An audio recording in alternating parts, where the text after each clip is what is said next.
तो इनऑर्गेनिक का नंबर लाने से आपको कोई नहीं रोक सकता।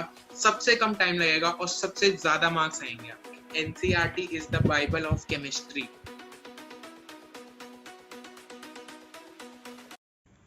Hello and welcome back to the channel everyone. My name is Yuvraj. I am currently studying in third year at IIT Delhi in computer science branch.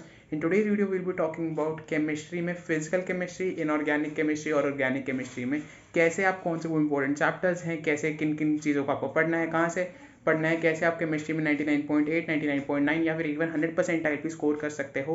NCERT और बाकी बुक्स वगैरह जो भी हैं उनको कैसे पढ़कर आपको मैनेज करना है। फिजिकल केमिस्ट्री और इनऑर्गेनिक केमिस्ट्री की बारे में हम आज बात करने वाले हैं। ऑर्गेनिक केमिस्ट्री की वीडियो आपकी कल आएगी which is part 2 of this video यानी कि 29 अक्टूबर को। So make sure you subscribe to the channel and turn the bell notification on so you get the update whenever the videos goes live. So चलो चलते हैं फिर video की तरफ। जेईई मेंस के हिसाब से हमारे पास टोटल 28 यूनिट्स आते हैं केमिस्ट्री में, which consists of physical chemistry, organic chemistry and inorganic chemistry। तो ठीक है, तो अब हमारे पास यहाँ पे है जनवरी 2020 का एनालिसिस। मैंने ये थोड़ा सर्च किया था, थोड़े मैंने क्वेश्चन पेपर्स वगैरह देखे और उसमें से देखा कि कौन से चैप्टर्स में से 6 शिफ्ट्स यहाँ पे मैंने ली थी 7th 8th और 9 जनवरी की, कि उनमें कौन से चैप्टर की कितनी मतलब वो कितनी बार अकरेंस है उनकी शिफ्ट्स, मतलब किस चैप्टर से कितनी शिफ्ट्स में क्वेश्चंस आ रहे हैं। उस हिसाब से मैंने यहाँ पे थोड़ा डेटा प्रिपेयर किया, तो इसको देख लेते हैं। रुको आगे बढ़ने से पहले बहुत ही अमेजिंग एक वेबिनार कंडक्ट कराने वाला है अनअकैडमी 30 अक्टूबर को सुबह 10 से 1:15 PM दोपहर तक। इसमें आपके 2 सेशन होने वाले हैं। Decode IIT JEE preparation जो होने वाला है क्लास 10th और क्लास 11th के लिए, और क्लास 12th और ड्रॉपर्स के लिए होने वाला है क्रैक IIT जेई और रैंकर जर्नी जो 11:45 से स्टार्ट होने वाला है और आपका 1:15 तक चलने वाला है। जो भी सेशन की डिटेल्स आपको स्क्रीन पर दिख रही हैं तो उस पर जाकर एनरोल कर सकते हो using my code KE army. और लाइक एवरी संडे कॉम्बैट होने वाला है, ठीक है, तो उस पर भी जाके एनरोल करो। सुबह 11 बजे होगा वो। It is for class 11, 12th and droppers. Android पर और वेब पर दोनों पे अवेलेबल है, फ्री है, स्कॉलरशिप टेस्ट है, 4 करोड़ का पूल प्राइस है, तो जाकर फटाफट उसमें भी एनरोल कर लो। And if you are were thinking to buy Unacademy plus subscription, तो एक बहुत ही अमेजिंग ऑफर आया है। अगर आप 6 मंथ्स की सब्सक्रिप्शन बाय करते हो तो आपको 1 महीना उसमें फ्री मिलेगा, और अगर आप 18 मंथ्स की बाय करते हो तो आपको 3 महीने उसमें फ्री मिलेंगे। So don't miss out this offer. अभी जाओ, डिस्क्रिप्शन में लिंक है, जाकर एनरोल कर लो using my code KE army and get your happy 10% discount. अब चलो चलते हैं वीडियो में, वीडियो पूरी देखकर जाना, मिस मत करना। तो सबसे पहले फिजिकल केमिस्ट्री पे जाएं तो वेटेज हमारी यार ऑलमोस्ट इक्वल ही रही थी। फिजिकल ऑर्गेनिक और इनऑर्गेनिक की 8 से 9 क्वेश्चन ही तीनों में आए थे। टोटल हमारे पास क्योंकि 25 क्वेश्चन होते हैं।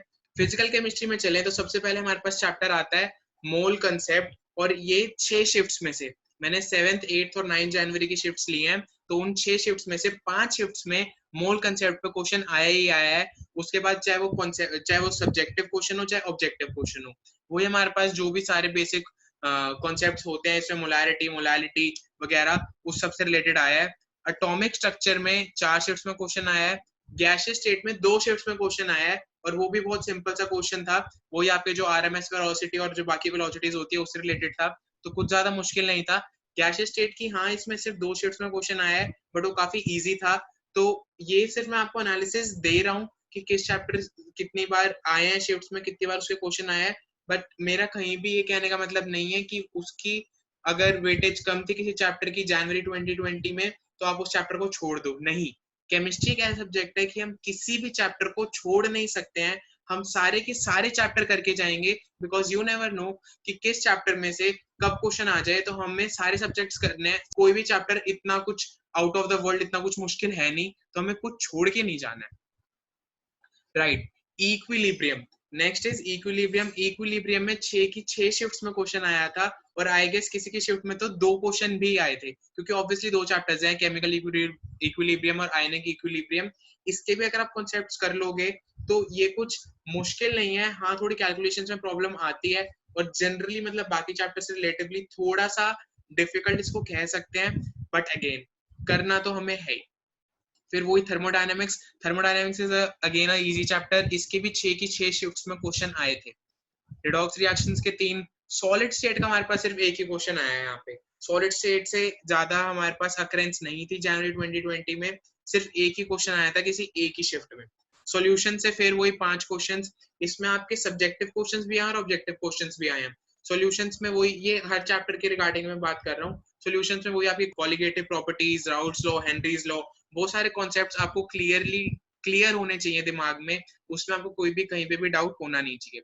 इलेक्ट्रोकेमिस्ट्री में 6 की 6 शिफ्ट में क्वेश्चन आया। Electrochemistry is an important topic, is an important chapter. उसमें वही ई नॉट निकाल दो, या फिर हाफ सेल्स, ये 2 हाफ सेल्स दिए हुए हैं, तीसरे हाफ सेल का ई नॉट निकाल दो, या वह जो क्वेश्चंस बनते हैं वो सब। केमिकल काइनेटिक्स से 6 की 6 शिफ्ट में क्वेश्चन आया और ये बहुत ही इजी चैप्टर है। तो केमिकल काइनेटिक्स भी हमारे पास 6 की 6 शिफ्ट्स में आया है और काफी इजी चैप्टर है, तो ये हमारे लिए एक प्लस पॉइंट है। काफी स्कोरिंग चैप्टर है, तो ये अच्छी बात है। सरफेस केमिस्ट्री में सिर्फ 3 शिफ्ट्स में क्वेश्चन देखने को मिले हमें। तो फिजिकल केमिस्ट्री की यार मतलब ऐसी बात है कि फिजिकल केमिस्ट्री तो कुछ छोड़ के तो कोई भी नहीं जाता है, सभी करके जाते हैं। बट वही बात है कि एनसीईआरटी केमिस्ट्री में हमें करनी ही करनी है, बिकॉज यू नेवर नो, क्या पता फिजिकल केमिस्ट्री में भी एनसीईआरटी की किसी बीच में से लाइन में से क्वेश्चन उठा के आपको दे दे। तो फिजिकल केमिस्ट्री में हाँ बहुत ज्यादा से थ्योरेटिकल प्रॉब्लम्स नहीं आती हैं जैसे इनऑर्गेनिक में आती हैं। थोड़ी सॉल्यूशन बेस्ड प्रॉब्लम्स ही आती हैं जिसमें आपको कैलकुलेशन करनी होती है। बट फिर भी हमें फिजिकल केमिस्ट्री की भी एनसीईआरटी पूरी लाइन बाय लाइन पढ़ के जानी है, हमें कुछ नहीं छोड़ना है। और मैं ये नहीं कह रहा हूँ कि फिजिकल केमिस्ट्री के लिए एनसीईआरटी इनफ है, नहीं, एनसीईआरटी तो करनी ही करनी है। उसके ऊपर आप और प्रैक्टिस भी कर सकते हो, आप प्रीवियस ईयर क्वेश्चंस प्रैक्टिस कर सकते हो, वो जरूर करना। जनवरी 2020 के जितने भी क्वेश्चंस हैं हम वो सारे करके जाएंगे, क्योंकि मैंने भी अपने टाइम पे ऐसा ही किया था। जब मैंने अप्रैल में अटेम्प्ट किया था तो मैं जनवरी के सारे क्वेश्चंस करके गया था, हर सब्जेक्ट के, मतलब सारे पेपर करके गया था। उसको मैंने एज अ मॉक टेस्ट अपने घर पे प्रैक्टिस किया था। वो इसलिए क्योंकि हमें थोड़ा आइडिया लग जाता है कि जो एग्जामिनर है उसने किस चैप्टर में से किस टॉपिक पे किस तरह के क्वेश्चंस बनाए हुए हैं, तो वो हमें करना बहुत जरूरी है। उससे हम थोड़ा आइडिया लग जाएगा, थोड़ा कॉन्फिडेंस भी आएगा कि हाँ ये चैप्टर हमारा स्ट्रॉन्ग है। या फिर अगर हम सोचते थे वो चैप्टर हमारा स्ट्रॉन्ग है और वो स्ट्रॉन्ग एक्चुअली में नहीं था, हम पे कहीं लैग कर रहे थे, तो वो चीज हमें क्लियर हो जाएगी कि हमें इस चैप्टर में इस पॉइंट को दोबारा टारगेट करना है, ये हमें फिर से पढ़ना है, इसके क्वेश्चंस अभी हम इसमें परफेक्ट नहीं है। राइट, सो अब आए इनऑर्गेनिक केमिस्ट्री, जिससे सब बच्चे डरते हैं। क्यों डरते हो यार, मेरे को पहले ये बताओ।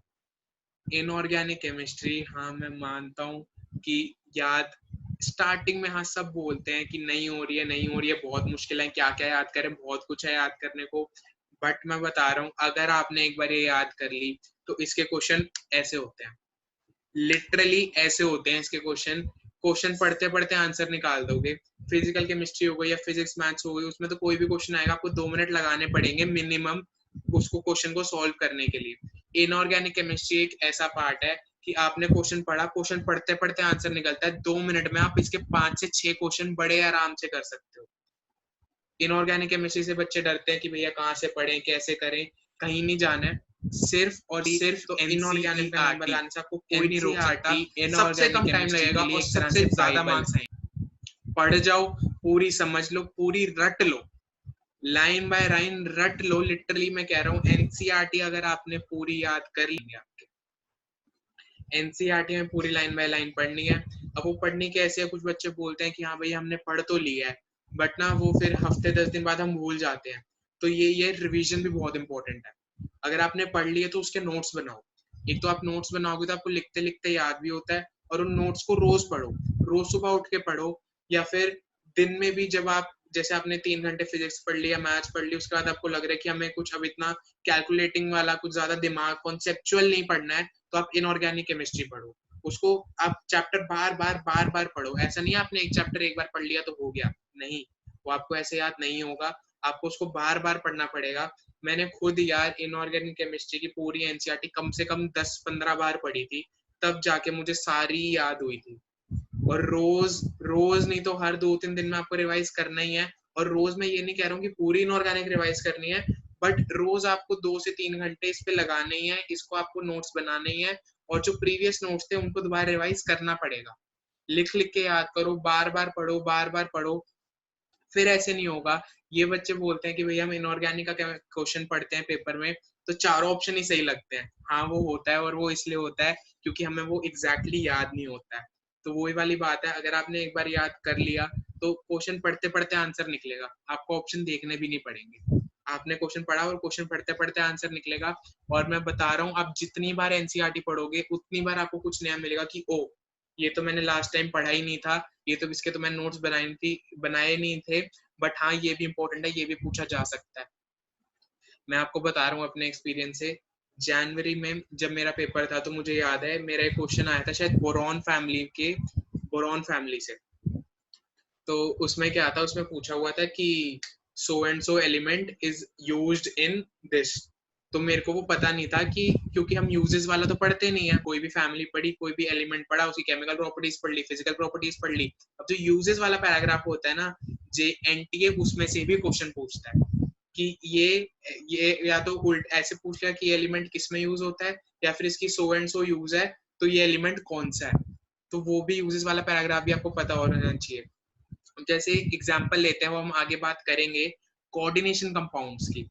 तो कोऑर्डिनेशन कंपाउंड्स में बच्चे सारा कर जाते हैं, कोऑर्डिनेशन नंबर क्या है, हाइब्रिडाइजेशन क्या है, ये वो स्ट्रक्चर सब कर लेते हैं।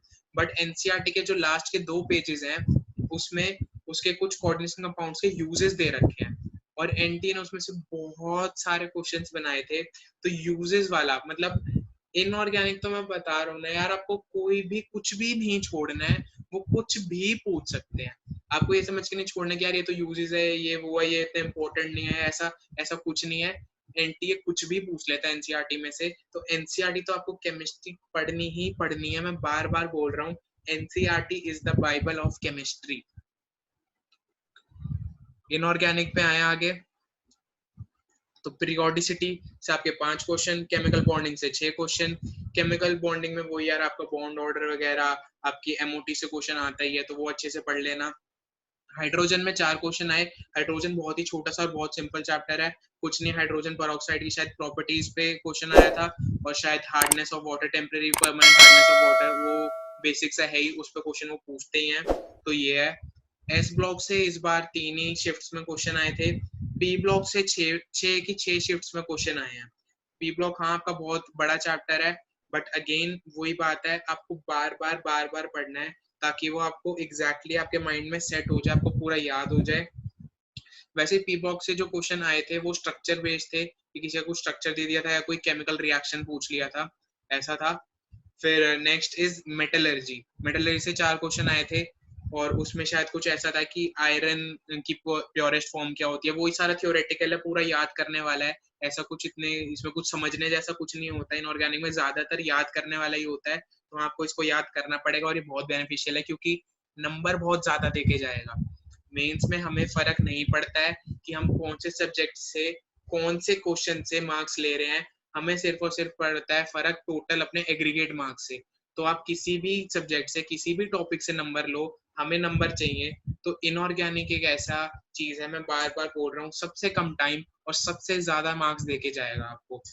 तो प्लीज इनऑर्गेनिक हमें बिल्कुल नहीं छोड़ के जाना है, बहुत ही स्कोरिंग टॉपिक है ये। डी एंड एफ ब्लॉक से इस बार सिर्फ 3 ही शिफ्ट में क्वेश्चन देखने को मिला हमें। एनवायरमेंटल केमिस्ट्री से 2 शिफ्ट में क्वेश्चन देखने को मिला। एनवायरमेंटल केमिस्ट्री से यार पिछले साल तक तो ऑलमोस्ट हर शिफ्ट में क्वेश्चन आता था, बट जनवरी में सिर्फ 2 शिफ्ट में ही क्वेश्चन आया है।